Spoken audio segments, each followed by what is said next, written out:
자, 지금 이 당좌 수표를 사용하는 것은 우리 일반적으로 사용하는 게 아니라 회사에서 주로 사용되는 것들이다 보니까 당좌 수표를 갖다 사용하면서 얘네들을 실수하지 않도록 또 자격 시험 문제에서도 안 나올 수가 없겠죠. 이거는 회계 담당자들만 회사에서 사용하는 것들이니까. 자, 그래서 다시 한번 설명해드리고 넘어가도록 할게요. 자, 여기 지금 상품을 7만 원어치 샀고 당좌예금은 5만 원밖에 잔고가 없었기 때문에 지금 당좌예금에서는 5만 원만 뺐다. 나머지 2만 원은 지금 당좌 차월로 이렇게 썼다. 그 다음에 12월 31일까지 당좌 차월을 만약에 갚지 못했다면 얘 단기 차입금이라는 용어로 바꿔주셔야지 돼요 라고 약속한 거죠.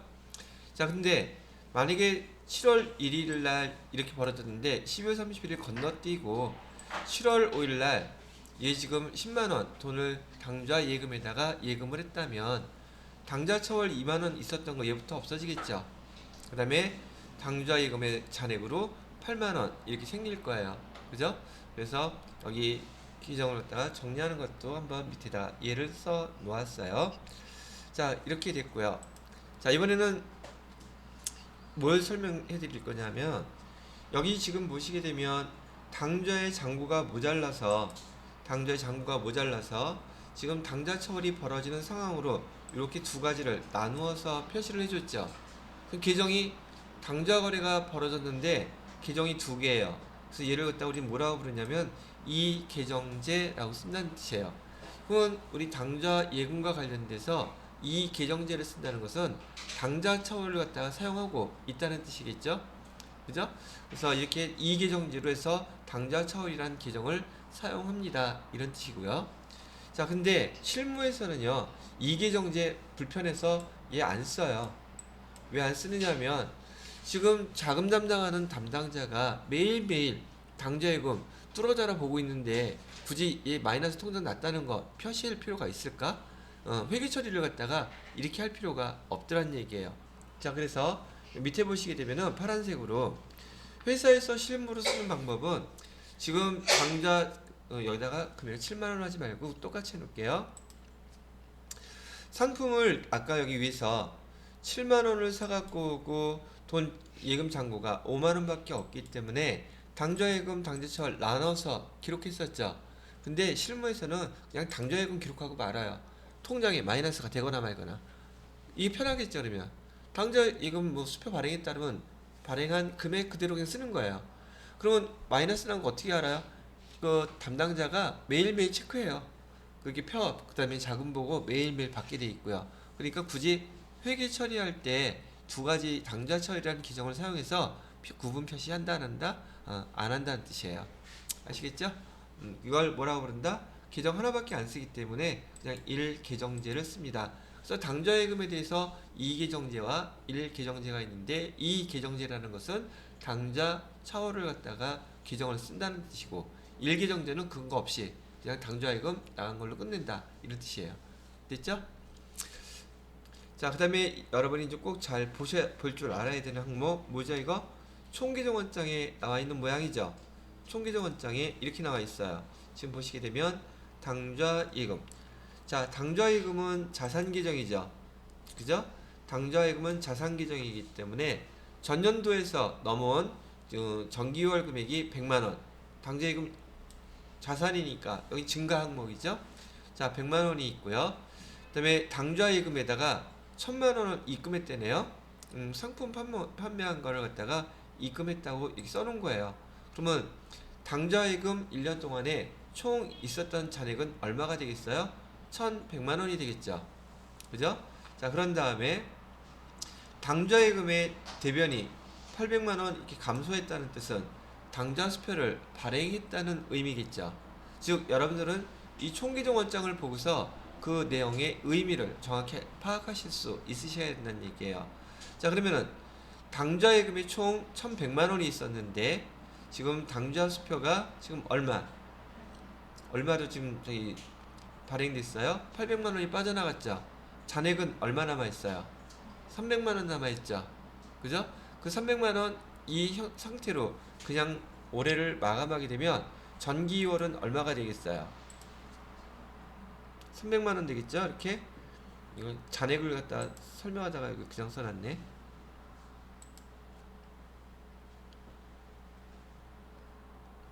자, 이렇게 해갖고 우리가 배웠던 대로 차기 2월로 300만원 잔액 마감하고요. 그 다음에 전기 2월로 300만원 이렇게 2월된 금액으로 시작을 하게 된다는 얘기예요.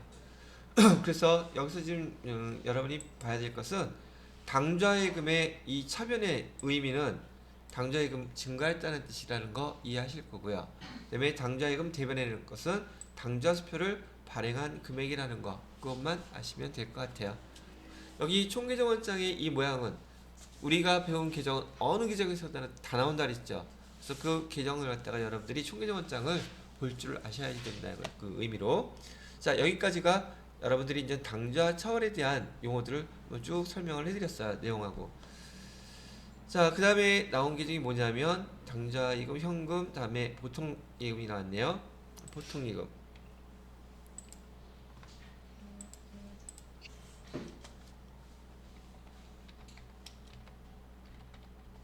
얘는 일반 보통예금 계정하고 같기 때문에 설명할 거 없음. 자, 그 다음에 현금성 자산에서 현금, 당좌예금, 보통예금 했는데, 자, 이번에 또 하나 들어간 게 있네요. 현금성 자산. 얘는 여러분이 잘 알아둘 필요가 있어서 설명도 좀 필요하겠네요.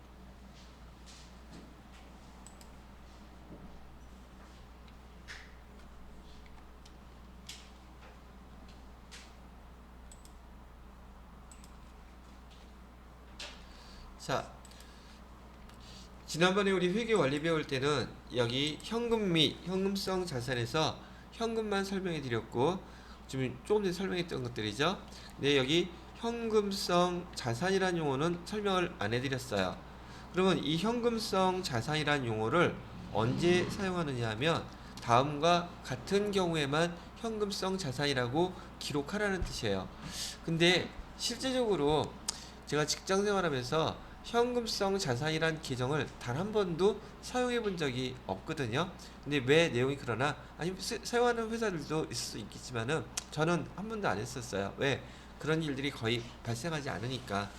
자, 그러면 현금성 자산이라는 건 뭐냐면 첫 번째, 얘는 그 어떤 대상을 갖다가 우리가 샀을 때, 받았을 때 그때 현금성 자산이라는 용어를 써야 되는데 그 대상이 뭔지가 중요해요. 현금성 자산이라는 용어를 계정을 쓸 수 있는 대상은 반드시 여기 채권이라든지 또는 단기 금융상품 중에서 해당된다는 얘기죠. 단기 금융상품을 갖다가 우리가 취득하거나 가입했을 때 그때 현금성 자산이라는 용어를 사용할 수 있습니다. 그럼 일단 채권부터 하나 구분을 해볼게요. 채권에는 우리가 알고 있는 것처럼 우선 국채라는 게 있어요. 국가에서 발행하고 국가가 지급을 보증하는 채권, 그 다음에 공채, 공공기관이 발행했던 채권이라든지, 그 다음에 지방자치단체가 발행하는 채권, 그 다음에 사채, 얘는 회사채 약재라 그랬었죠. 자, 이런 채권을 사는데 이 채권들의 기간이요. 채권은 만기가 있죠. 그죠? 채권은 만기가 있는데 이 채권을 갖다가 회사에서 샀을 때 그 만기가 3개월 이내인 걸 샀을 때 우리는 현금성 자산이라고 쓰는 거예요. 아시겠죠? 만기가 며칠? 3개월 이내인 채권을 샀을 때 그때 현금성 자산이라는 계정으로 쓴다는 얘기예요. 자, 이번에는 두 번째 뭐가 있느냐 하면 아까 이 금융상품이라 그랬었죠. 단기 금융상품. 단기 금융상품의 대표적인 계정이 정기 예금이나 정기 적금이거든요.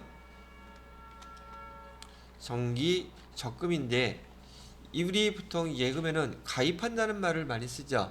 그죠? 그래서 얘 가입했을 때 정기예금이나 정기적금을 가입했을 때 그 만기가 3개월 이내인 거.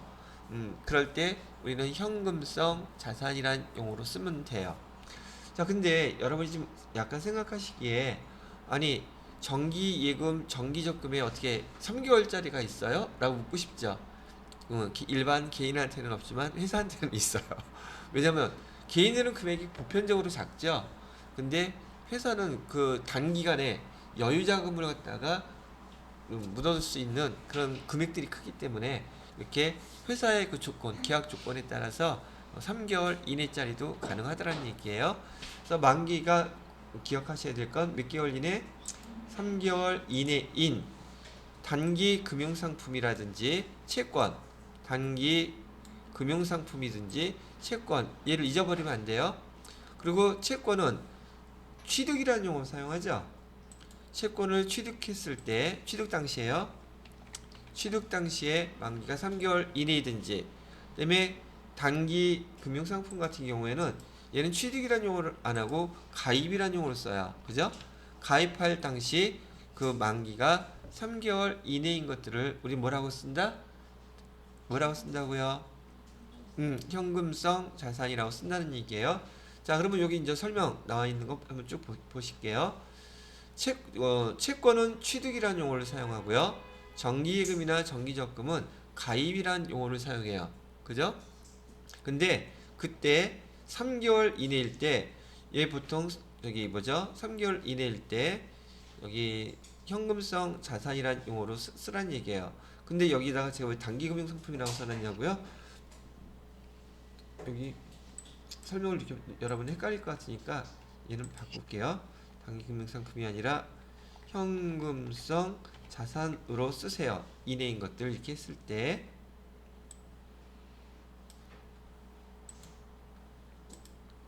자, 근데 지금 여기 나와 있는 여기 보시게 되면은요. 정기예금하고 정기적금은 지금 우리가 배울 때 뭘로 배웠었어요? 이를 단기 금융상품으로 배웠었죠. 자, 단기 금융상품이라고 배웠었는데 단기 금융상품은 가입 시 1년 이내인 것을 우리 단기 금융상품이라고 합니다. 단기가 그 뜻이니까 그렇게 배웠잖아요. 근데 얘는 정확한 표현이 아니었어요. 뭐가 빠져 있느냐면 3개월을 초과하고 그다음에 12개월 12개월이 이내인 것을 갖다가 단기 금융상품이라는 용어로 사용한다고 얘를 갖다가 구분을 해 주셔야 된다는 얘기죠. 단기 금융상품은 3개월을 초과하고 12개월 이내인 것을 단기 금융상품이라고 하고요. 그 다음에 3개월 이내인 금융상품은 뭐라고 부른다? 현금성 자산이라고 우리가 기록한다. 그렇게 얘기를 해주시라는 얘기죠.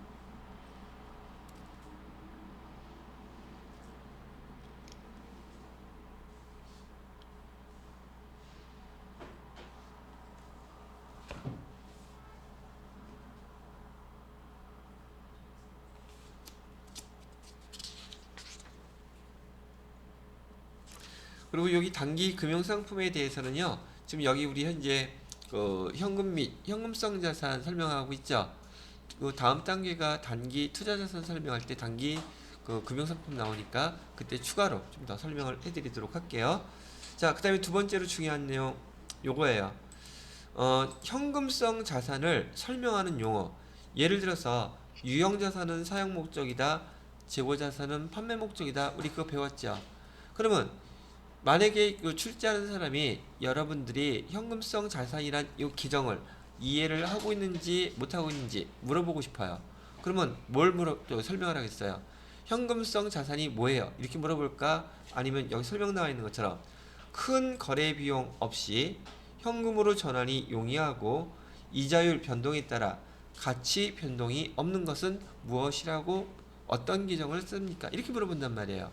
즉 얘를 물어보기 위해서 현금성 자산이란 규정 요거를 알고 있는지를 물어보기 위해서 여러분들한테 문제 용어를 주는 거는 얘를 갖다가 준단 말이에요. 그럼 얘가 얘를 설명하라는 거 알고 있어야 되겠죠. 그래서 제가 각 계정의 목적들을 설명하는 것처럼 대부분의 시험은 그 목적을 갖다가 설명해주고 해당되는 게 뭔지를 갖다가 거꾸로 물어본다는 얘기예요. 그럼 이 용어는 상당히 중요한 거죠. 이렇게 나오면 아니 왜 우리 재무상태표 할 때 일정 시점 그다음에 재무상태 이런 얘기 나오면 얘 재무상태표 뜻하는 거구나 알아들었잖아요. 똑같은 원리예요. 그래서 얘는 지금 현금성 자산의 정의예요. 얘 큰 거래 비용 없다고요. 큰 거래 비용이 없다는 게 없이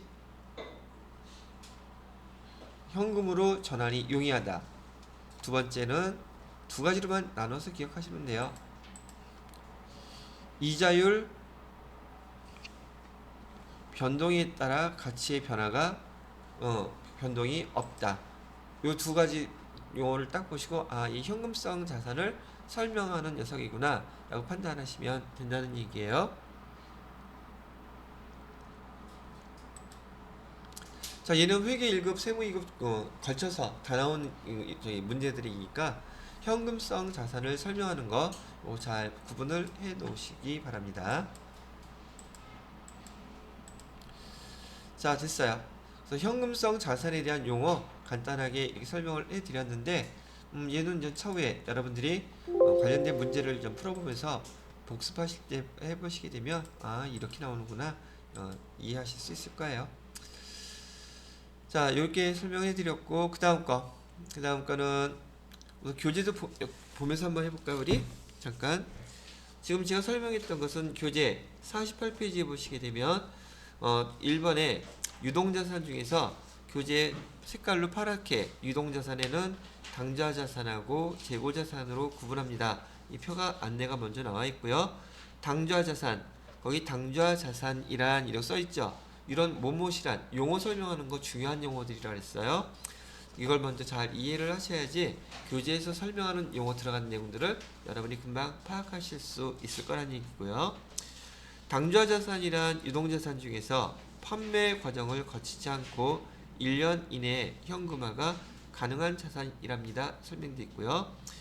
첫 번째 현금 및 현금성 자산에서 현금은 거기 중간에 나와 있는 통화 대용 증권 이렇게 구분되어 있죠. 그거 설명해 드린 거였었어요. 자, 두 번째 보시게 되면 당좌 예금과 당좌 차월이라고 되어 있고요. 거기 49페이지에 당좌 예금에 대해서 설명을 하고 있고 그다음에 당좌 차월 이 계정제에 대해서 말을 하고 있는데 여기는 분계 같은 거 안 나와 있단 말이에요. 그래서 제가 아까 설명해 드릴 때 분계로 이렇게 거래를 기록하는 거라는 것까지 설명을 해 드린 거죠. 여기 보시는 것처럼요. 자, 그 다음에 거기 네모 박스로 나와 있어요. 네모 박스가 바로 그 분계인데 그 네 가지를 여러분이 정확하게 구분할 줄 알면 회계 1국가 정도는 일단 당좌 예금 계정에 대해서는 제대로 잘 알고 있구나라고 파악할 수 있고요. 거기다가는 별표 하나만 해주세요. 자, 우리 기업이 발행한 당좌수표 지급하면 대면에 당좌예금 쓰라는 뜻이고요. 그 다음에 우리 기업이 당점에서 우리가 발행한 당좌수표 또 받을 경우도 있겠죠. 거래처가 발행한 당좌수표를 받으면 현금이지만 우리가 발행한 당좌수표를 다시 또 우리가 받았을 때는 당좌예금이라고 쓰셔야 돼요. 왜? 당좌예금에서 안 빠져나갈 거잖아요. 그러면 그 수표 우리가 다시 되돌려 받았으니까 그 의미란 얘기예요. 됐어요? 오케이. 그다음에 두 번째, 타인이 발행한 수표를 지급하게 되면 자 봐요. 타인이 발행한 수표를 우리가 갖고 있었어요. 그러면 우리가 받을 때 현금이라고 기록해놨겠죠. 근데 우리가 수표를 발행하는 게 아니라 남이 발행했던 수표 갖고 있다가 그대로 또 줬으니 또 현금이 나간 거죠. 그죠? 그 의미를 갖다가 익숙하게 회사에서는 너무 흔하게 벌어지는 일인데 처음 배우시는 여러분들 입장에서는 이것 때문에 헷갈릴 수 있단 말이에요. 뭐 때문에? 당좌수표 때문에. 그래서 당좌수표를 구분할 때에는 첫째, 우리 회사에서 발행한 것인지 아닌지가 중요하죠. 우리 회사가 발행하면 당좌예금. 됐어요? 그 다음에 거래처가 당좌수표를 발행해서 우리가 받았으면 현금. 근데 조금 전에 나온 것처럼 우리가 당좌수표를 발행해서 줬는데 그 거래처에서 또 우리하고 거래하다가 우리가 발행한 수표 다시 우리한테 사용할 수 있죠. 그때는 차변에도 당좌예금이라고 쓰셔야 돼요. 현금이라고 쓰면 안 되고요. 아시겠죠? 즉 우리가 발행한 당좌수표가 왔다 갔다 하면 우리한테 왔다 갔다 하면 무조건 당좌예금이에요. 아시겠죠? 그거 구분하라는 얘기예요. 3번에 보시게 되면 보통 예금에 대한 건 별 다른 게 없으니까 설명할 게 없습니다. 이거 있었죠? 아 근데 또 용어가 하나 설명하고 넘어가야겠죠? 용어 보통 예금과 관련된 용어는요. 여기 요구불 예금이라는 거. 요구불 예금이 뭐예요? 돈 달라고 얘기하면 바로 돈 줘야 되는 거예요. 그런 성격의 통장을 우린 요구불 예금이라고 하고요. 이 요구불 예금의 대표적인 계정이 계정이라기보다도 통장이 바로 보통예금하고 당좌예금이에요. 보통예금, 당좌예금이 요구불 예금이에요. 요구불이라는 건 요구한다는 건 달라는 얘기죠. 근데 말로 달라 그러면 줄까요, 안 줄까요? 어떻게 요구해야 돼요? 은행에 가면 거기 지급전표 있죠. 써가지고 달라고 그렇게 해야 되겠죠. 근데 요즘 그렇게 하는 사람도 있겠지? 대부분 어떻게 해요? 난 손으로 이렇게 하잖아. 근데 손으로 하긴 너무 버거워. 왜냐면 보편적으로 회사에서는 거래처들이 많기 때문에 이체할 때 보편적으로 회사에서 결제를 갖다가 돈 지급하는 거 매일매일 한다 그랬어요? 아니면 한 달에 한두 번 한다 그랬어요? 그러니까 거래처가 많겠죠. 그럼 뭘 이용하는 게 편하겠어요? 인터넷 뱅킹에 거래처들 딱 등록해놓고 한꺼번에 해놓는 게 좋겠죠. 그게 편해요. 아 근데 이게 또 실무적인 얘기니까 잠깐 멈춰놓고. 자 그다음에 현금성 자산이라는 용어 이렇게 설명을 해드렸고요. 자 이번에는 거기 교재에 보시게 되면 거기 49페이지에 현금성 자산에 대해서 취득 당시 동그라미 결산일로부터가 아니에요. 이거 시험 문제 낼 때요. 결산일 당시 아니면 결산일로부터 3개월 이내 현금화될 수 있는 것을 현금성 자산이라고 한다. 맞는 말인가요? 틀린 말인가요? 이렇게 된단 말이에요. 그죠? 제가 뭐라 그랬어요? 아까 강조할 때도 취득 당시 또는 가입 당시. 아시겠죠? 여기 시험 문제 용이기도 해요. 자, 그 다음에 그 유동성 물론 당연히 매우 높죠. 거기 점점 두 개 나와 있죠. 제가 현금성 자산을 설명하는 내용이라고 제가 아까 설명해 드렸던 거예요. 자, 그 다음에 주식에다가 동그라미 치세요. 주식은 아직 안 배웠는데 주식은 내가 오늘 그 주식을 단기매매증권이죠. 주식을 사가지고 내일 판다 할지라도 현금성 자산이라고 쓴다 안 쓴다? 안 쓴다고요. 왜요? 얘는 단기 매매 증권이란 엄연한 용어가 있기 때문에 오늘 샀다가 오늘 팔아도 얘는 단기 매매 증권이라고 쓰지 현금성 자산이라고 쓰지 않습니다. 자, 그 다음에 5번에 보시게 되면 현금 과부족이라는 얘기 써드릴게요. 설명해 드릴게요.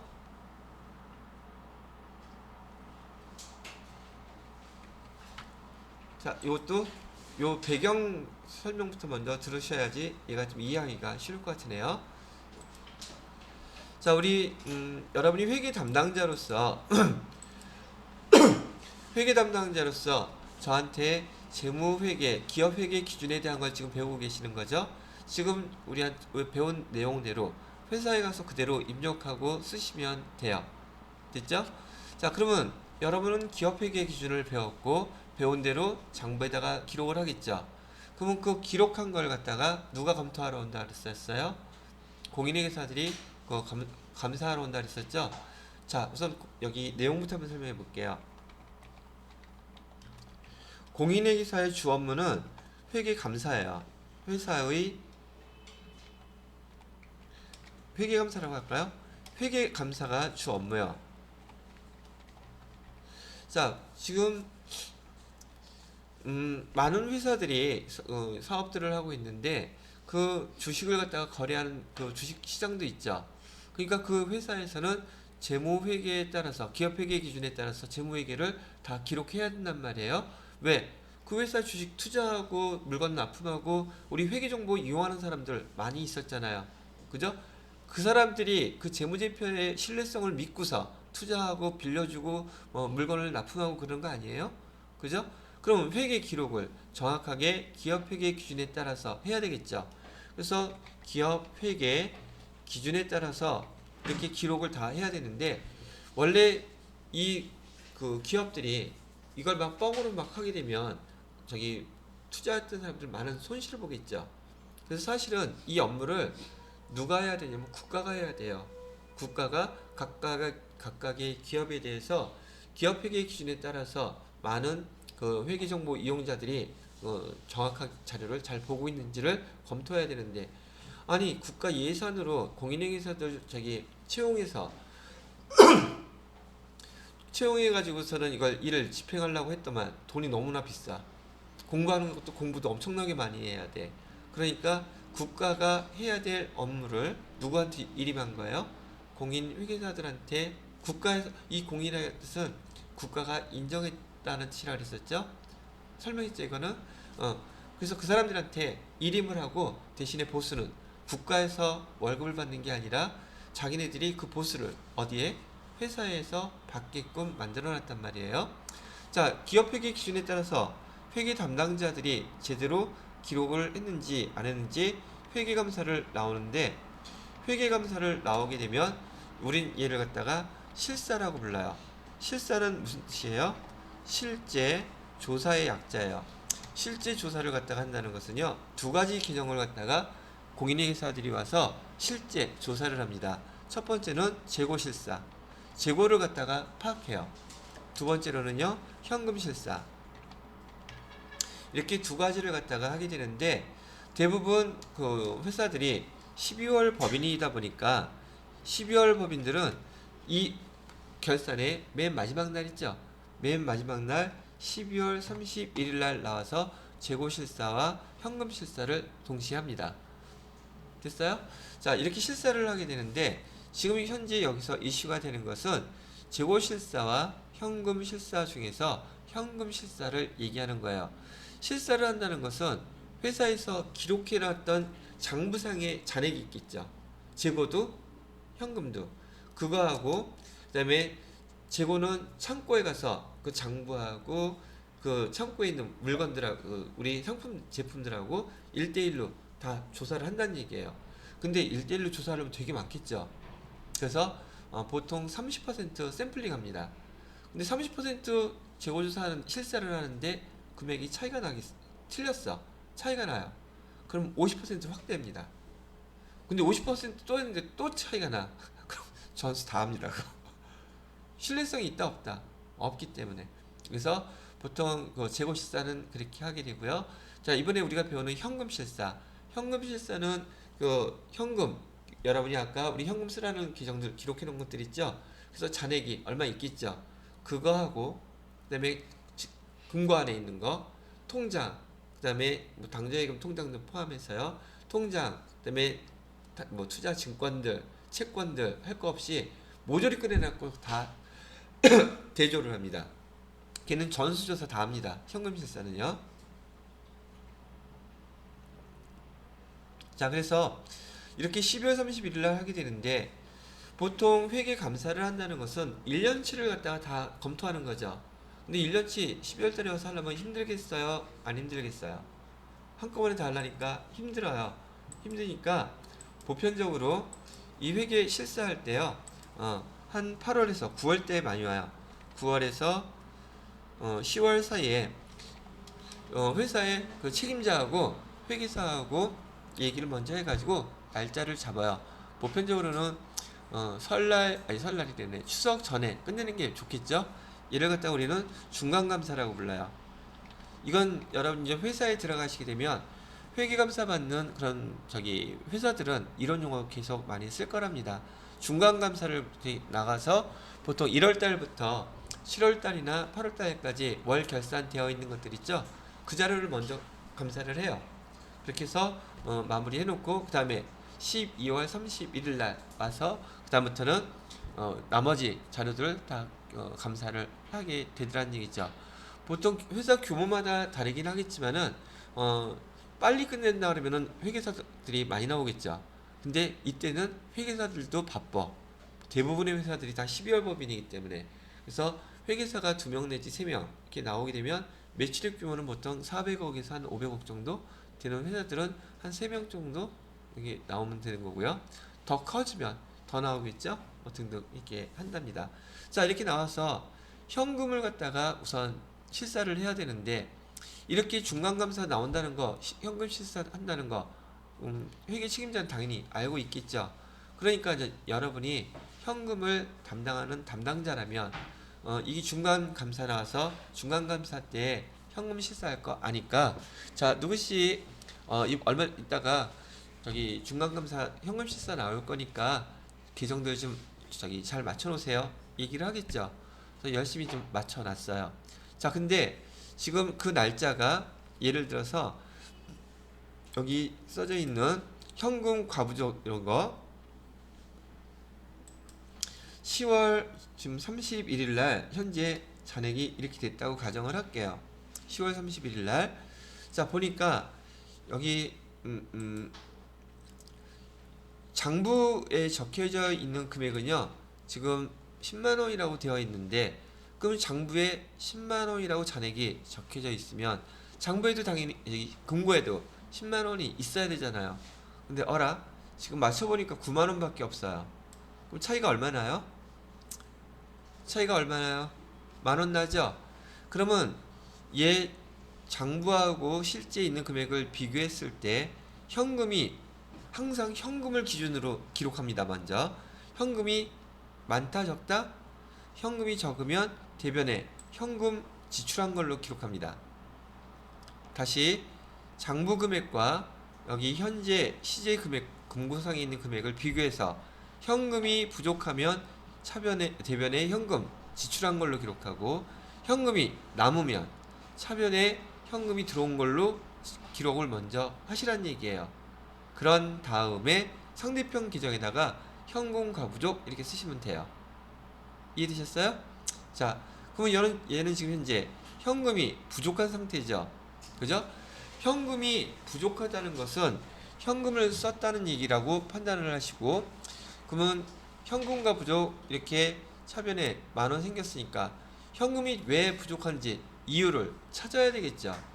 근데 실무에서 이런 경우가 많이 벌어지는 일인데 여러분이 그 회계 담당자라면 결산할 때 여러분 책상 위에 각 부서에서 등등 발생한 증빙서류, 영수증들 쌓여 있겠죠.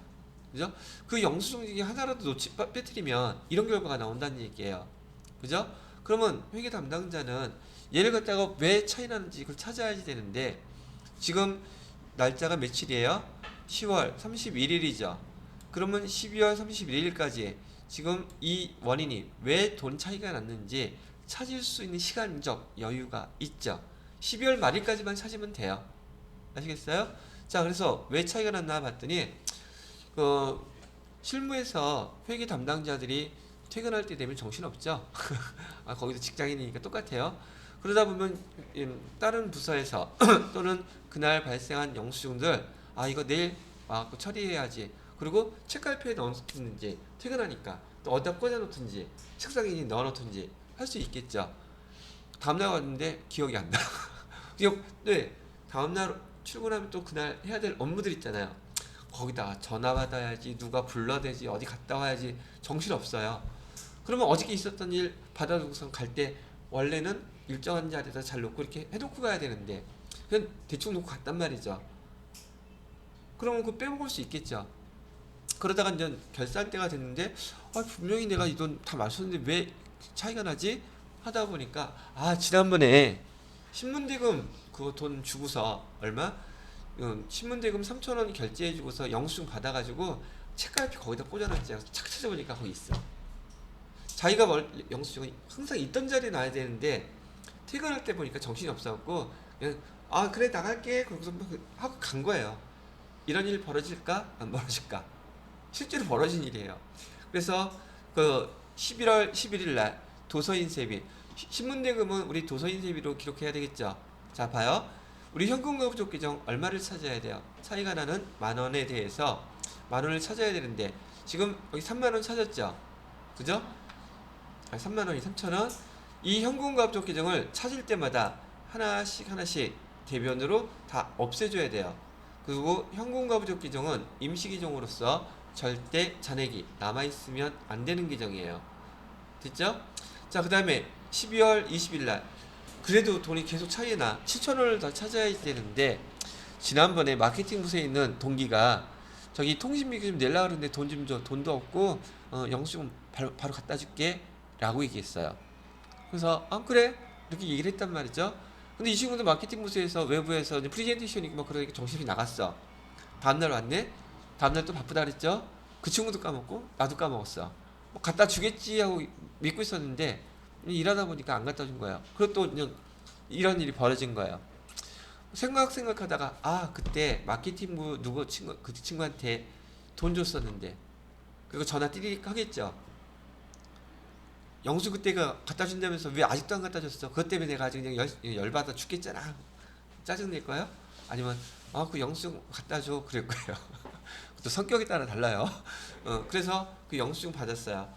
그건 전화 요금에 대한 휴대폰 요금 냈던 거니까 통신비라고 처리해야 되겠죠. 두 번째 5천 원 또 찾았어요. 계속 찾다가 나머지 2천 원 분명히 돈이 모자랐는데 더 이상 못 찾겠어. 날짜가 이제 12월 31일이 됐어요. 그럼 돈 쓴 거 뭘로 처리한다? 잡손실로 이렇게 처리하는 거예요. 대변에다가는 뭐라고 써주고요? 나머지 현금과 부족 못 찾은 금액 다 떨어줘야 되죠. 그래서 잔액의 차이가 지금 여기 보시게 되면은 여기 현금 가부족 다 없애버린 이 금액하고 처음에 현금 가부족이라고 썼던 이 금액하고 반드시 일치해서 이 금액이 전체가 싹 다 없어져야지 현금 가부족 이런 잔액이 남지 않겠죠. 이렇게 처리하셔야 된다는 얘기예요. 되셨나요? 자, 근데 이런 경우는 이건 우린 기중에 발생한 일이에요.